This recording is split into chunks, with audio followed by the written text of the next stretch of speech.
Hello and welcome to Horton. We're going to do a swim here, which is from the book Swim Gower by me, Dawn Thomas. I'm going to swim from Horton to Slade. It is low tide now, so it's going to be a short one. I'm going to try again high tide, but today it's a short one. It's very hot and there's a lot of people about, but should be good.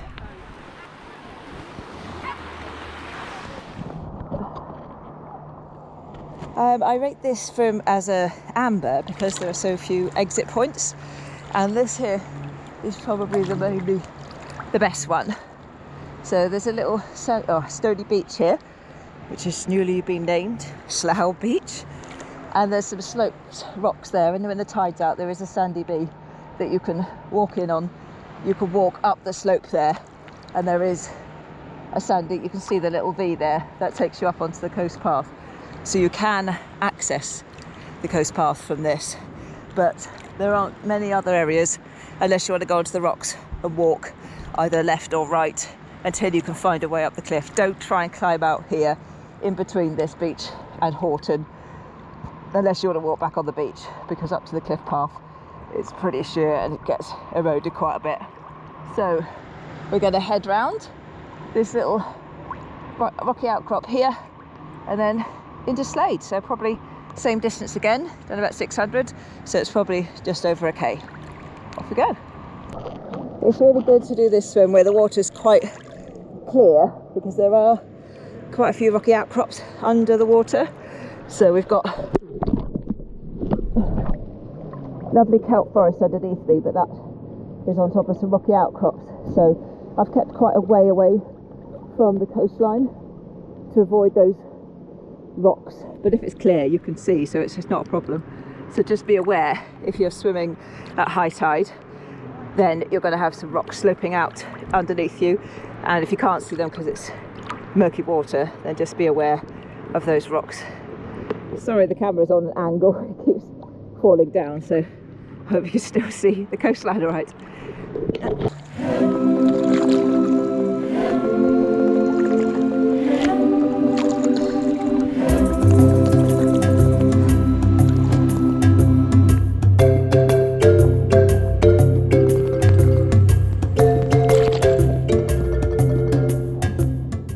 So you can see people here on the coast path, and it just shows that the rocks are pretty treacherous here, and you really need to have some kind of footwear, especially if you're doing a bay to bay swim. And also that this swim is not a green swimmer swim, it's an amber swim, which means that swimmers need to be capable of swimming 1 kilometre without being able to get out. There is only one access point, one escape route. And if you have a look here, you can see the sands of Slade in front of us, which is also called the Sands if you look on an OS map. Rocks sticking out. So I'm just going to take my time avoiding that boat. Uh-oh, a few motorboats coming in. This is why you really have to wear a tow float, bright coloured hat.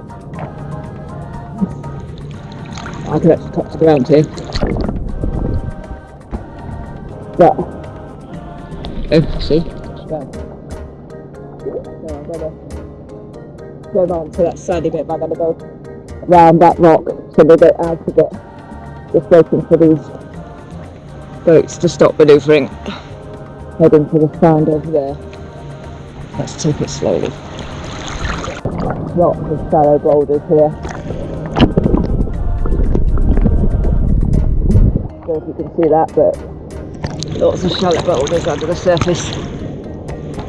And of course, if you look at the chapter at the beginning about reading the water, you can see where those shallow rocks are by looking at the way the waves move around them.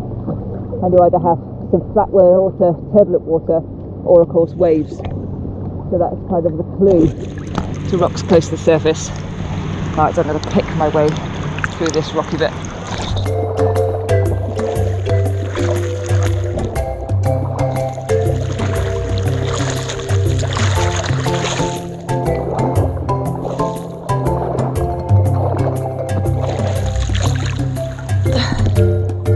Once you've made your way through the rocks, it's sandy on the floor. So I'm going to just swim in over there. Exit is nice and easy, sandy, as somebody suggests. The sands. And I'm going to take you out the west exit, which is over there, where those two signs are. If you want to go the central exit, it is that one in the middle where that red thing is at the top, or the westerly easier exit. You follow the rocks along there and you go up just near the fence line there.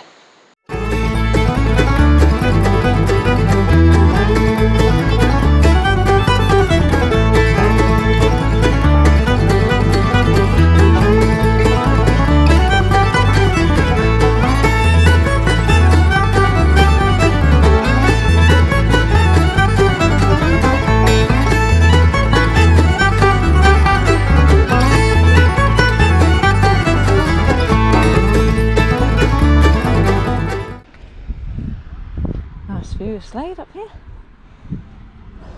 That's our swim.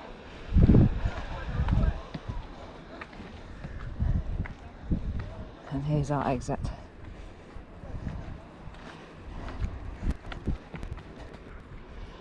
So Slade's a great swimming beach for a dip, but when the tide's in, you can see the amount of sand is quite restricted. There's a lot of rocky outcrops. So I suggest if you want to do a proper swim, you need to do what we just did from Horton to Slade. Don't go any further that way unless you're just swimming up the coast and back. You can see Oxwich Point in the background. Dangerous currents around the point. Never swim round the headlands on Gower. We go onto the coast path.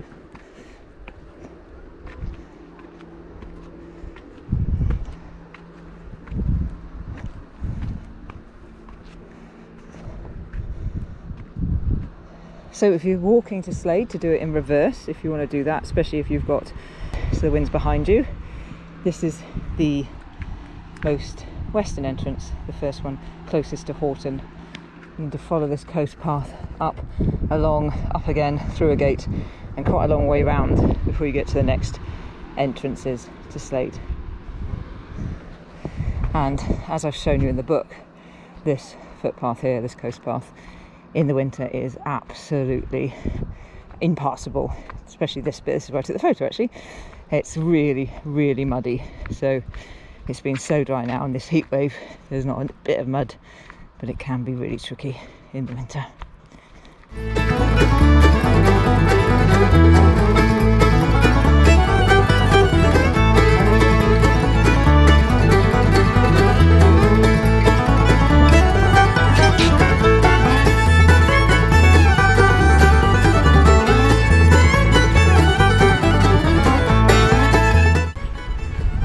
See how you really don't want to exit here. Even if you could clamber up these rocks, you'd have to walk all the way along the bottom of the cliff here. You couldn't get up this cliff, apart from one spot which I'll show you now, the kind of only escape route really.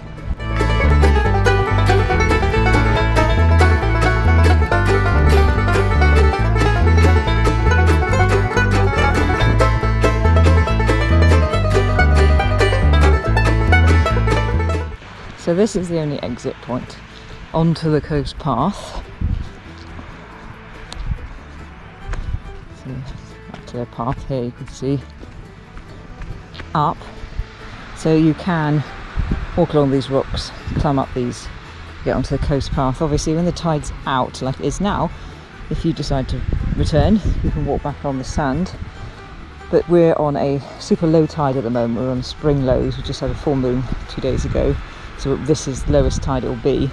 On a high tide, obviously you need to make sure these are completely under the water and slowly work your way in. Then you can walk up on these strata as well. However, there's no other point you can do that. So you really got to commit, especially if you're doing a high tide, to either 600 metres, which is about here from the river, or from the main entrance into Horton, or you need to commit to the 1.1k all the way.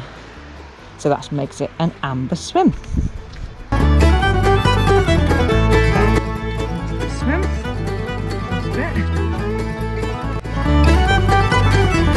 This bit gets interesting, especially in a swimming suit with a tow float.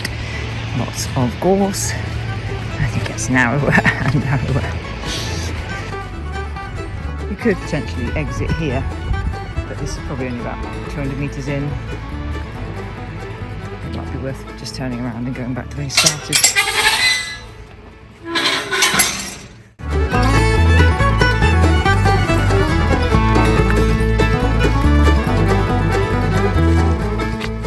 So this is the entrance to the footpath. You can see the sign to Oxwich. Basically it's at the end of Horton. Follow the road till you can't go any further.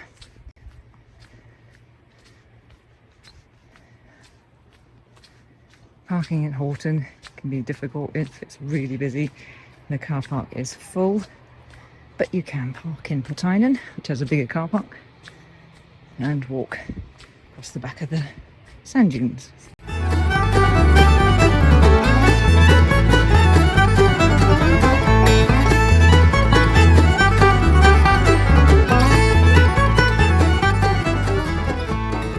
Is Horton Green. So we just cross this to get to the lifeboat station and to the car park. Or you can go down to the beach that way. So I hope you enjoyed this video. If you did, please subscribe and look out for further Swim Gower ones. And if you want the book with more details of all the swims around Gower, it's available at Cover to Cover in Mumbles, Reynoldston Post Office, Ocean Designs in Penclawdd, and the Pitton Caravan kite shop.